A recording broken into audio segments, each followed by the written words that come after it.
बिस्मिल्लाहिर्रहमानिर्रहीम। अस्सलाम वालेकुम नाज़रीन, मैं हूँ साकिब बशीर। बात करेंगे आज साइफर केस में जो समाअत हुई थी 4 दिसंबर को। उस समाअत का जो तहरीरी हुक्मनामा है वो ऑफिशियल सीक्रेट एक्ट की खसूसी अदालत के जज अबुल हसनात मोहम्मद अल करनैन ने जारी किया है। ये 3 सफ़ात पर मुश्तमिल ये हुक्मनामा है।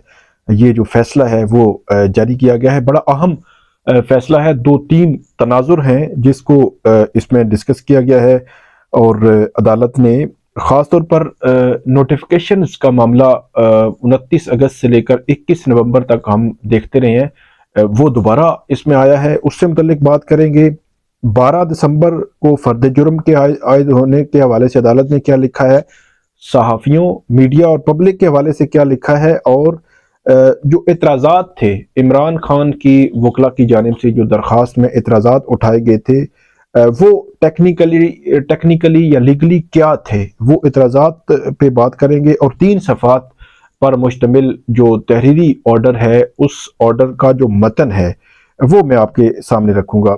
इसमें सबसे इम्पोर्टेंट और सबसे अहम मामला तो यही है कि 12 दिसंबर के लिए जो इमरान खान और शाह महमूद कुरैशी पर फर्द जुर्म आयद करने के लिए अदालत ने तारीख जो है वो मुकर्रर कर दी है कि 12 दिसंबर को फर्द जुर्म आयद होगी। आखिरी पॉइंट जो हमारा होगा उसमें बताऊंगा मैं आपको कि 12 दिसंबर के बाद क्या होगा, कैसे आगे चलेगा केस। अब आपको जो तहरीरी ऑर्डर है वो मैं आपको बता देता हूँ।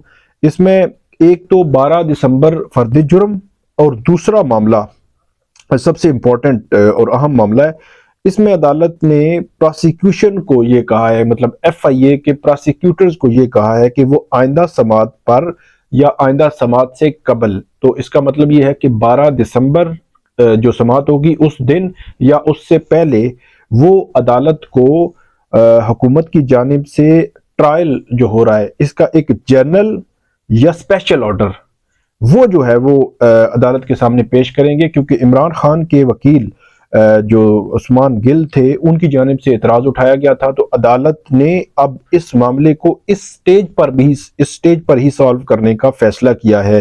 तो ये एक जो है वो मामला उलझ गया इस लिहाज से है कि नोटिफिकेशन की वजह से कि जो FIA है उसके प्रोसिक्यूटर्स जनरल या स्पेशल ऑर्डर जो हुकूमत की जानिब से होगा, वफाकी हुकूमत की जानिब से, मतलब फेडरल गवर्नमेंट की जानिब से उसका ऑर्डर 12 दिसंबर या उससे पहले पेश करेंगे। ये मतलब 2 बड़ी चीज़ें हैं। अब तहरीरी ऑर्डर की अगर बात करें तो इसमें अदालत ने जो सहाफ़ी हैं उनके हवाले से ये लिखा है कि दौरान समाअत सहाफ़ी और पब्लिक, जो जनरल पब्लिक है, वो कमरा अदालत में मौजूद थी। अदालत ने सेक्शन 352 CRPC को मुकम्मल नाफिजुल अमल करवाया है।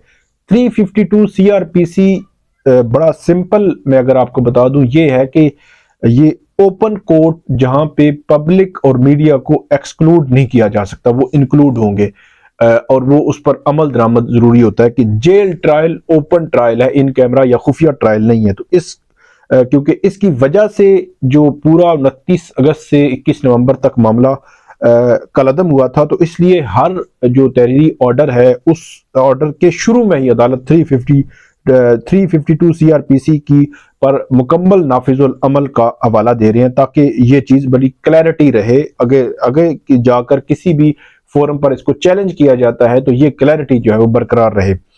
अच्छा, इसमें अदालत आगे चलकर लिखती है कि जो मुल्ज़मान के वकला थे उनको उन्होंने जो नकूल थी, मतलब इमरान खान और शाह महमूद कुरैशी के वकला ने नकलें जो थी चालान की उनकी फराहमी से कबल एतराज़ उठाया, और उनकी जानिब से एतराज़ ये उठाया गया था कि ऑफिशियल सीक्रेट एक्ट की सेक्शन 13 मतलब 13 आगे सब सेक्शन है 6 के तहत ट्रायल के लिए कोई हुकूमती नोटिफिकेशन मौजूद नहीं है, कि ये स्पेसिफिकली सेक्शन 13, 13 और सब सेक्शन 6 के तहत जो है वो नोटिफिकेशन मौजूद नहीं है। और उन्होंने कहा कि नोटिफिकेशन की अदम मौजूदगी के बायस खुसूसी अदालत ट्रायल आगे नहीं चला सकती।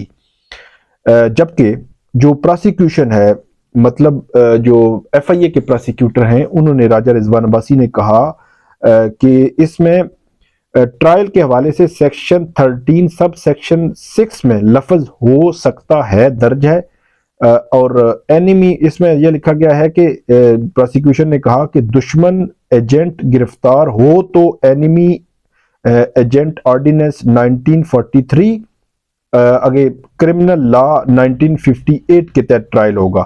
اگر کوئی اور دشمن ایجنٹ گرفتار ہو تو کرمنل لا 1958 کے تحت ٹرائل ہوگا. کرمنل لا 1958 کو مد نظر رکھتے ہوئے سیکشن جو 13 کا 6 ہے اس کی نقول کی فراہمی کی بات کرتا ہے.